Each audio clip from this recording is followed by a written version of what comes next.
Podcast z podwody. Rozmowy o nurkowaniu, sprzęcie i eventach nurkowych. Kieruj się pod wodę. Cześć Marcin. Cześć, witam Cię. Cześć, powiedz mi, gdzie ostatnio nurkowałeś? Ostatnio nurkowałem w Jaworznie. No, wcześniej jeszcze nim zakrzówek był otwarty, to właśnie w zakrzówków, za którym teraz jesteśmy. A podobnież ludzie tutaj nurkują, mimo że jest zamknięte. Podobno tak, chociaż nie mogę tego potwierdzić. Dobra, powiedz mi, czym ty się zajmujesz, poza tym, że nurkujesz? Ja jestem z wykształcenia fizjoterapeutą, przedsiębiorcą. Prowadziłem swój salon fizjokosmetyczny. Troszkę się handlem zajmowałem, no i z czasem zatrudniałem ludzi mądrzejszych od siebie, bo też lubię tworzyć. A jeśli mogę kontynuować, to jeżeli chodzi o nurkowanie, no to nurkowanie po raz pierwszy doświadczyłem tutaj na tym zalewie. I też z waszym gościem, który był, czyli Joanna Pajdak-Subry. O, pozdrawiamy Asię. Pozdrawiamy. Mówisz, że jesteś właśnie fizjoterapeutą. Jest to właśnie spotkanie nasze. Czy fizjoterapeuta przydaje się w takim razie przy nurkom, przy nurkowaniu? Wiesz co, na pewno się przydaje takim nurkom, którzy startują w zawodach nurkowych, freediverzy, czy nawet zawodowcy, tacy jak instruktorzy, którzy też sami potrzebują jakąś może wiedzę, żeby ją później przekazać w treściwy sposób. No bo tak ja sobie wyobrażam, że ten sprzęt nurkowy jest ciężki. Wrzucamy na siebie te kilogramy balastu, dochodzimy nawet tutaj po jakichś skałach i tak dalej, no nie wiem, można zwichnąć sobie nogę, kostkę i pytanie, czy właśnie taka, nie wiem, rozgrzewka, czy fizjoterapia to jest coś, co jest właśnie wręcz wskazane przy nurkowaniu. Sprzęt jest bardzo ciężki i to jest bardzo dobre pytanie, więc dobrze, że jest taki program jak wasz, można by nakreślić, z czym trzeba się zmagać. Sprzęt niekiedy potrafi ważyć, no wiadomo, butra 15-litrowa, 15 kg, jakiś balast w zależności od wagi. W moim przypadku jest to 10 dodatkowych kilogramów, jeszcze jest pianka. Więc naprawdę bardzo to czuć po godzinnym na przykład nurkowaniu. Kiedy wychodzimy z wody, to czujemy, że chyba jest cięższy niż zwykle. No i tak, co robić tak, żeby jakoś sobie ułatwić tą sprawę? Zdecydowanie. No w tym wypadku, jak tutaj, jest ulica Wyłom, więc my sobie radziliśmy w ten sposób tak, że jak już nie można było autem wjeżdżać, wszystko transportowaliśmy na wózkach. I to komicznie wygląda, bo ludzie tak się patrzą. W jednej ręce jest tutaj wózek z butlą, w drugiej skrzynia taka budowlana i idziesz, nie? Z tym wszystkim na ten zalew. I sobie radzisz. Ważne, żeby odciążyć to wszystko z swojego kręgosłupa.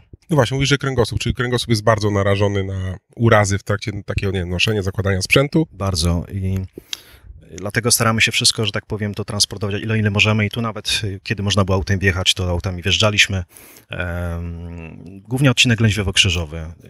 Większość osób takich doświadczonych stara się właśnie z pozycji, z przysiadu podnosić te butle, zwłaszcza dive masterzy, którzy pomagają instruktorom, to oni mają najwięcej takiej pracy fizycznej, więc tak należy to robić, nie? Czyli nawet podnoszenie sprzętu ma znaczenie. Oczywiście, nawet i sam się przyznam, że kiedyś miałem taką sytuację, że stoję sobie tu na murku, na zakrzówku, zeskoczę sobie z tym sprzętem do wody, no i nie zauważyłem, że jest kamień. No i stanąłem tak niefortunnie, że później mi kostka tak spuchła, że miałem z nią problem długi.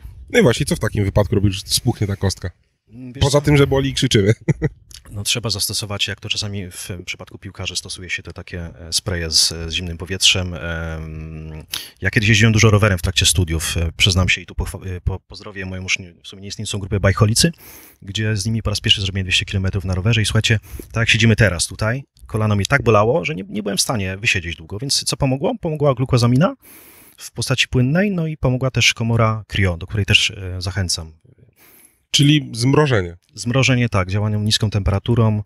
Jeżeli by kogoś to interesowało, to oczywiście tu nawet w Krakowie, gdzie jesteśmy, jest niedaleko Błoń szpital. Jeżeli ktoś nie może sobie pozwolić na refundację jakąkolwiek, bo nic nie wspiera ZUS-u, bo ma na przykład działalność spółka EZO, to może pójść prywatnie. No i takie 10 zabiegów, 40 zł zabieg, tam wychodzi około 350 plus konsultacja lekarska 60 zł. No to mamy tam te 410 zł, ale warto. A mówisz, że taki fizjoterapeuta przydaje się na jakichś zawodach. Co tak naprawdę tam robi fizjoterapeuta przy takich zawodach? Jakie jest jego zadanie? No pomaga może jakoś tutaj zadziałać na psychikę, podpowiedzieć jak się zrelaksować. Tu freediverzy to też muszą wiedzieć jak oddychać. Być może ktoś chce rozpocząć taką przygodę. Jak widzę tutaj w tym znanym podwarszawskim basenie, bodajże od 10 lat można zaczynać, nie? I na przykład prowadzi taką osobę, która z czasem może być najlepszym nurkiem.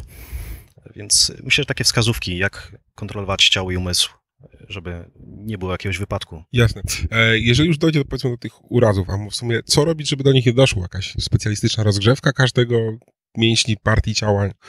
Wiesz co, no, niektórzy robią sobie tak, że bardziej może przygotowują cały ten układ oddechowy i robią sobie takie rozgrzewki w postaci nurkowania do 5 metrów, gdzieś przygotowują się, sprawdzają, czy ta pianka, którą mają, jest na tyle odpowiednia na tą temperaturę, którą z którą chcą się zmierzyć, a nurkuje się czasami też zimą, więc... To powiedz mi jeszcze, jak już nie wiem, dochodzi do takich urazów, to warto udać się właśnie do fizjoterapeuty, czy samemu próbować to naprawić? Wiesz co, no jeżeli masz jakąś wiedzę, to tak, ale polecałbym raczej pójść do fizjoterapeuty. Są takie sytuacje, gdzie ludzie na przykład mają jakieś zwichnięcia, czy to właśnie w kostce, czy to jakieś naderwanie więzadeł krzyżowych i znam taką sytuację, że gość teraz pogodę przepowiada, bo że zostawił temat, nie? I dzień przed burzą go wszystko boli. O, to ciekawe. A czy warto w takim robić jakiś, nie wiem, okres, nie wiem, przegląd swojego ciała u fizjoterapeuty? Jakieś, nie wiem, to są masaże też, bo tak naprawdę się zastanawiam, co robi taki fizjoterapeuta w sposób fizyczny. To jest masaże są bardziej, czy bardziej jakieś leczenie, czy jakaś akupunktura? Wiesz co, różnie. Niektórzy nastawiają się na kinezyterapię, czyli leczenie ruchem, niektórzy bardziej na fizjoterapię, co mnie to bardziej ciekawiło, właśnie działanie poprzez elektrostymulację, poprzez działanie zimnem, kryo, więc szeroki zakres rehabilitacja ma. Głównie właśnie składowe fizykoterapia, kinezoterapia i masaż. A masaż to mówisz, że idziemy normalnie do jakiegoś salonu masażu, czy salonu fizjoterapeuty?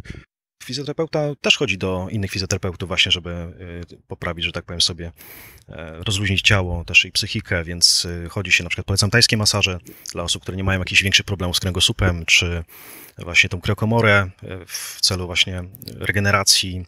Też jest tu w Krakowie świetna na przykład komora neuromobaryczna, też polecam. Ona na przykład świetnie działa w przypadku oparzeń, także tutaj niekoniecznie się to przydarza przy nurkowaniu, ale też świetnie działa na cały układ odpornościowy, czy na komórki macierzyste.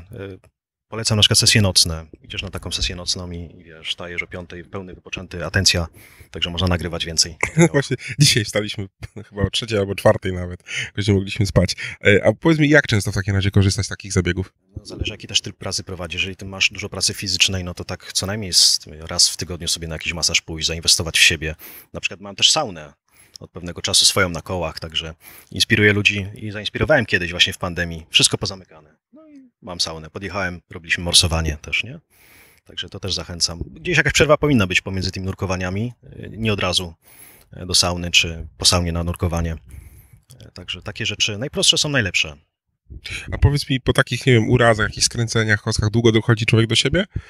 No, zależy też, w którym to miejscu się wydarzyło, tak? No ja na przykład jak ja miałem kostkę skręconą, no to raz, że brzydko wyglądała, także z 3 miesiące pewnie tak potrzebowała, żeby dojść do siebie. No i to, wiesz, no przeważnie w takich kwestiach w miejscach się zdarzają uszkodzenia, tak? No tak. Głównie kręgosłup, głównie właśnie kończyny. No, uszkodzenia kręgosłupa to brzmią dosyć strasznie dla mnie, tak powiem szczerze. A wiesz co, nawet tutaj były takie właśnie zajęcia dla osób HSA, nurków właśnie niepełnosprawnych ruchowo i coś niesamowitego zobaczyć właśnie taką osobę, która ma porażenie czterokończynowe, nie może niczym ruszać poza może szyją. Teraz tak właśnie się zastanawiam, czy taki fizjoterapeuta jest bardziej potrzebny osobom nurkującym niż takiemu zwykłemu człowiekowi, który siedzi sobie w biurze. No tak jak wspomnieliśmy, że na pewno osobom, które pracują zawodowo, jak na przykład Joanna Pajdak-Subry, specjalista od właśnie nurkowania, od psychologii. Myślę, że wskazówki takiej osoby jak na przykład moją, bo też pytałem kiedyś o współpracę, jak najbardziej jest wskazana. Osobom, które właśnie trenują to na zawodach freediverskich. Myślę, że osoby, które też robią to traktują to jako swoją pasję, też nie zaszkodziłoby było się dowiedzieć, nie? Paru rzeczy. Tak się właśnie zastanawiam, czy jest jeszcze jakiś specjalny fizjoterapeutyczny, nie wiem, trening, przygotowanie przed wejściem do wody. Szczerze powiem ci, że nawet sam tego nie robiłem takiego. No, ogólna, że tak powiem, kondycja fizyczna jest potrzebna. Dla kogoś, kto nawet rowerem jeździ, chociaż powiem szczerze, że no, duży wysiłek przed nurkowaniem nie jest zalecany, tak? No zdecydowanie tak, wypoczęcie, odpoczynek. Więc nawet sami staraliśmy się, jak nosiliśmy te wszystkie sprzęty, no była rozgrzewka dosyć solidna, odczekać tą chwilę, żeby nie wchodzić zgrzanym, spoconym do tej wody, gdzie jest ta różnica. No i tam wiadomo, ta narkoza azotowa, to wszystko później się może szybciej, że tak powiem, pojawić.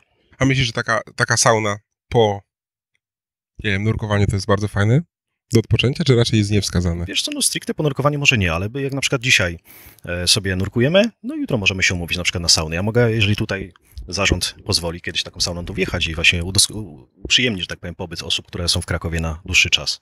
No właśnie zastanawiamy się, co będzie tutaj, czy będzie można nurkować, czy nie. No, mamy kontakt tutaj z zarządem Zieleni Miejskiej gdzieś podpowiadamy. Jest tu spora grupa, którą też pozdrawiam właśnie na Facebooku, która też stara się przekazać wszystkie uwagi, żeby to miejsce było wyjątkowe. A w ogóle skąd u Ciebie pasja do nurkowania, skoro zajmujesz się też między innymi fizjoterapeutą i taką z pasją do spa, bo to jest Twoja strona? Tak, pasja do spa.pl to jest moja strona i wiesz co, na niej staram się nie tyle promować produkty, ale właśnie zabiegi mające na celu poprawę zdrowia i samopoczucia i to tak przez wszystko się bierze, że nie siedzę tylko w tematyce sauny, ale też promuję aktywności, które mają na celu poprawę tej psychiki, bo być może sami zauważyliście, że ten czas najtrudniejszy, kiedy był, ostatnie 2 lata, dużo osób popadło w jakiś właśnie alkoholizm, jakieś depresje. No ja właśnie taką sauną wychodzę naprzeciw i im pomagam w prosty sposób, że tak powiem, to psychikę zadbać. Zabiegi też robimy.